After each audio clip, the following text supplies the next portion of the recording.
नमस्कार दोस्तों, हमारे लॉर्ड कृष्ण भजन चैनल पर आप सभी का स्वागत है। मैं हूं आपकी दोस्त सविता। दोस्तों, आज हम श्रीमद् भगवत गीता का ज्ञान विज्ञान योग नामक 7वां अध्याय लेकर प्रस्तुत हुए हैं। इस अध्याय में भगवान के अनेक रूपों का उल्लेख किया गया है, जिनका और विस्तार विभूति योग नामक 10वें अध्याय में किया गया है। दोस्तों, इस अध्याय का पाठ पितृपक्ष में किया जाना अति उत्तम है, क्योंकि इस अध्याय के पाठ से हमारे पितरों को मुक्ति मिलती है।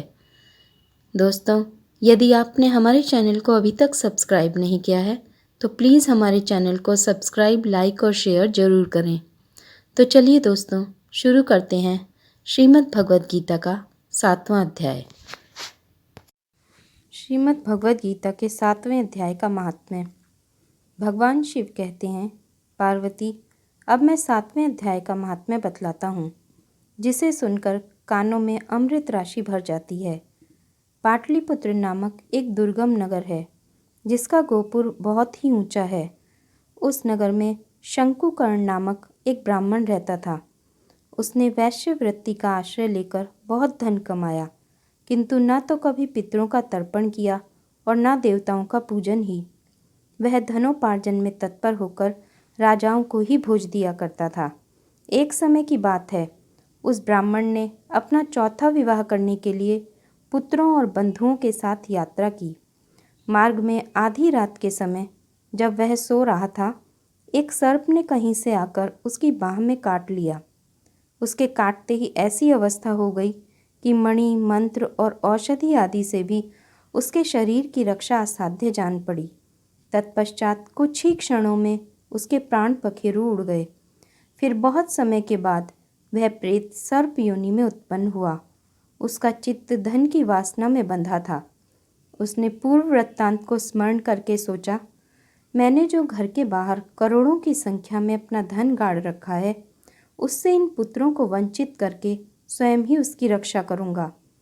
एक दिन सांप की योनि से पीड़ित होकर पिता ने स्वप्न में अपने पुत्रों के समक्ष आकर अपना मनोभाव बताया। तब उसके निरंकुश पुत्रों ने सवेरे उठकर बड़े विस्मय के साथ एक दूसरे से स्वप्न की बातें कहीं। उनमें से मझला पुत्र कुदाल हाथ में लिए घर से निकला और जहाँ उसके पिता सर्प योनि धारण करके रहते थे, उस स्थान पर गया। यद्यपि उसे धन के स्थान का ठीक ठीक पता नहीं था, तो भी उसने चिन्हों से उसका ठीक निश्चय कर लिया और लोभ बुद्धि से वहां पहुंचकर बाबी को खोदना आरंभ किया। तब उस बाबी से एक बड़ा भयानक सांप प्रकट हुआ और बोला, ओ मूढ़, तू कौन है? किस लिए आया है? क्यों बिल खोद रहा है? अथवा किसने तुझे भेजा है? ये सारी बातें मेरे सामने बता। पुत्र बोला, मैं आपका पुत्र हूँ। मेरा नाम शिव है। मैं रात्रि में देखे हुए स्वप्न से विस्मित होकर यहाँ का स्वर्ण लेने के कौतूहल से आया हूँ। पुत्र की यह वाणी सुनकर वह सांप हंसता हुआ उच्च स्वर से इस प्रकार स्पष्ट वचन बोला, यदि तू मेरा पुत्र है तो मुझे शीघ्र ही बंधन से मुक्त कर। मैं पूर्व जन्म के गाड़े हुए धन के ही लिए सर्प योनि में उत्पन्न हुआ हूँ। पुत्र ने पूछा, पिताजी, आपकी मुक्ति कैसे होगी? इसका उपाय मुझे बताइए, क्योंकि मैं इस रात में सब लोगों को छोड़कर आपके पास आया हूँ। पिता ने कहा, बेटा, गीता के अमृतमय 7वें अध्याय को छोड़कर मुझे मुक्त करने में तीर्थ, दान, तप और यज्ञ भी सर्वथा समर्थ नहीं है।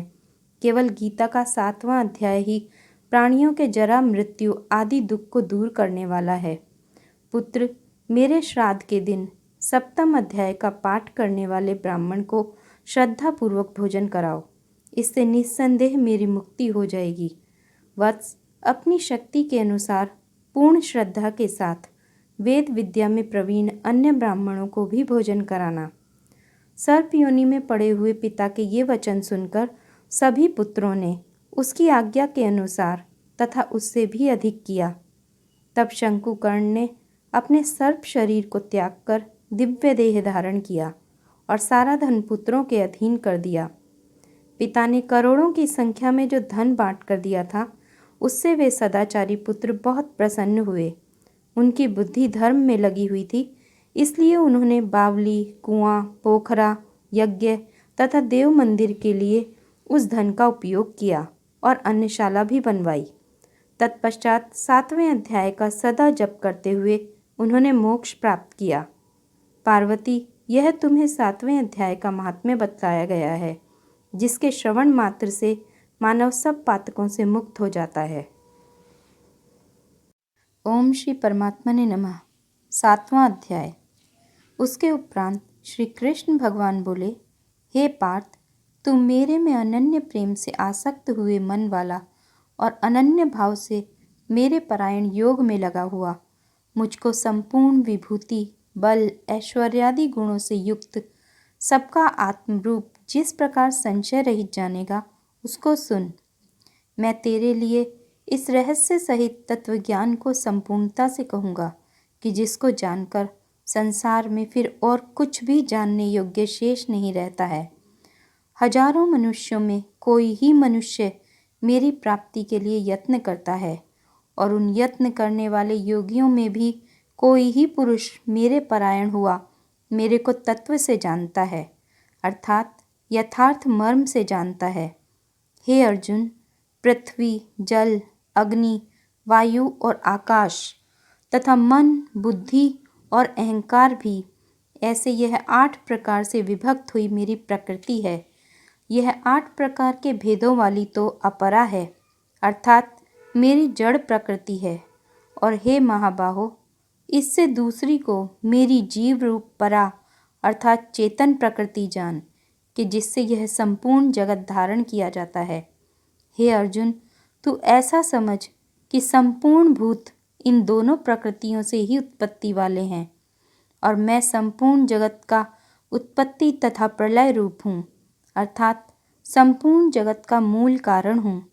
इसलिए हे धनंजय, मेरे से सिवा किंचित मात्र भी दूसरी वस्तु नहीं है। यह संपूर्ण जगत सूत्र में सूत्र के मणियों के सदृश मेरे में गुथा हुआ है। हे अर्जुन, जल में मैं रस हूँ तथा चंद्रमा और सूर्य में प्रकाश हूँ, और संपूर्ण वेदों में ओंकार हूँ तथा आकाश में शब्द और पुरुषों में पुरुषत्व हूँ। पृथ्वी में पवित्र गंध और अग्नि में तेज हूँ, और संपूर्ण भूतों में उनका जीवन हूँ, अर्थात जिससे वे जीते हैं वह मैं हूँ, और तपस्वियों में तप हूँ। हे अर्जुन, तू संपूर्ण भूतों का सनातन कारण मेरे को ही जान। मैं बुद्धिमानों की बुद्धि और तेजस्वियों का तेज हूँ। हे भरत श्रेष्ठ, मैं बलवानों का आसक्ति और कामनाओं से रहित बल अर्थात सामर्थ्य हूँ, और सब भूतों में धर्म के अनुकूल अर्थात शास्त्र के अनुकूल काम हूँ। और भी जो सत्गुण से उत्पन्न होने वाले भाव हैं और जो रजोगुण से तथा तमोगुण से होने वाले भाव हैं, उन सब को तू मेरे से ही होने वाले हैं ऐसा जान, परंतु वास्तव में उनमें मैं और वे मेरे में नहीं हैं। गुणों के कार्य रूप सात्विक, राजस और तामस, इन तीनों प्रकार के भावों से अर्थात राग द्वेषादि विकारों से और संपूर्ण विषयों से यह सब संसार मोहित हो रहा है। इसलिए इन तीनों गुणों से परे मुझ अविनाशी को तत्व से नहीं जानता, क्योंकि यह अलौकिक अर्थात अति अद्भुत त्रिगुणमयी मेरी योग माया बड़ी दुस्तर है। परंतु जो पुरुष मेरे को ही निरंतर भजते हैं, वे इस माया को उल्लंघन कर जाते हैं, अर्थात संसार से तर जाते हैं। ऐसा सुगम उपाय होने पर भी माया द्वारा हरे हुए ज्ञान वाले और आसुरी स्वभाव को धारण किए हुए तथा मनुष्यों में नीच और दूषित कर्म करने वाले मूढ़ लोग तो मेरे को नहीं भजते हैं। हे भरतवंशियों में श्रेष्ठ अर्जुन, उत्तम कर्म वाले अर्थार्थी, आर्त, जिज्ञासु और ज्ञानी अर्थात निष्कामी, ऐसे 4 प्रकार के भक्तजन मेरे को भजते हैं।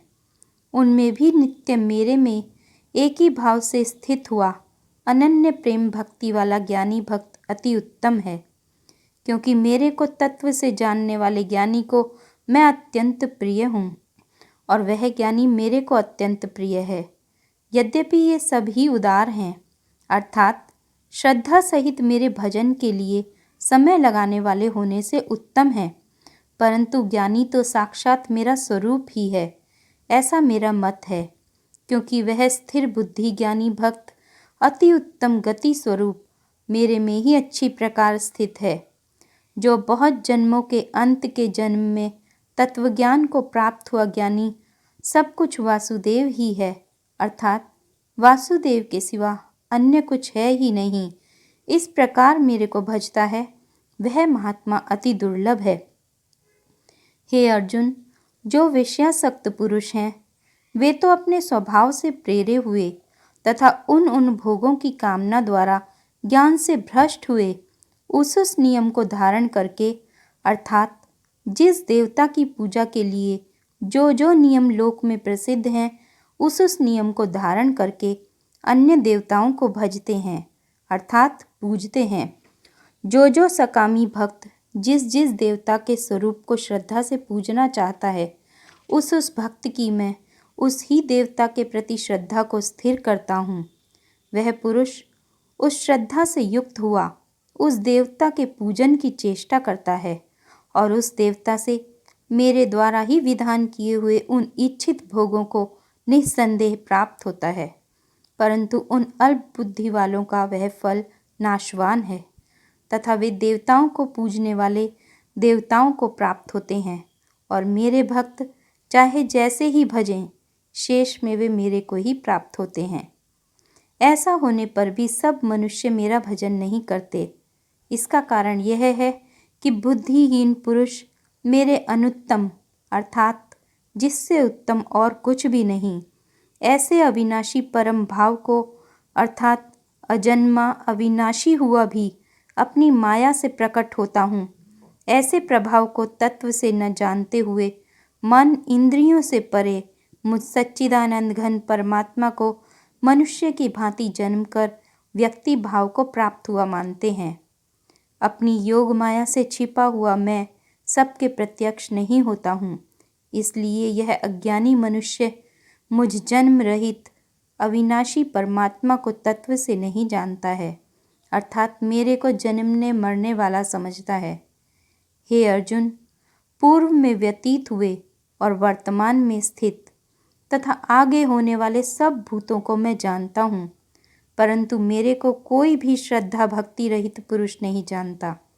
क्योंकि हे भरतवंशी अर्जुन, संसार में इच्छा और द्वेष से उत्पन्न हुए सुख दुखादि द्वंद्वरूप मोह से संपूर्ण प्राणी अति अज्ञानता को प्राप्त हो रहे हैं, परंतु निष्काम भाव से श्रेष्ठ कर्मों का आचरण करने वाले जिन पुरुषों का पाप नष्ट हो गया है वे राग द्वेषादि द्वंद्व रूप मोह से मुक्त हुए और दृढ़ निश्चय वाले पुरुष मेरे को सब प्रकार से भजते हैं।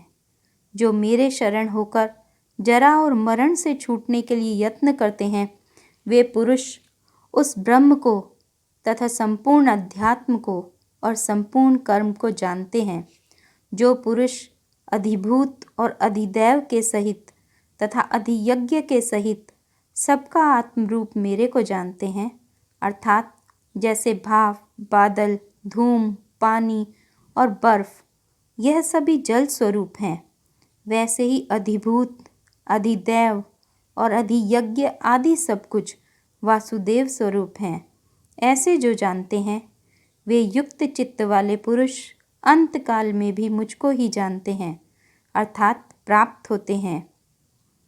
इति श्रीमद् भगवद गीता रूपी उपनिषद एवं ब्रह्म विद्या तथा योग शास्त्र विषयक श्री कृष्ण और अर्जुन के संवाद में ज्ञान विज्ञान योग नामक 7वां अध्याय।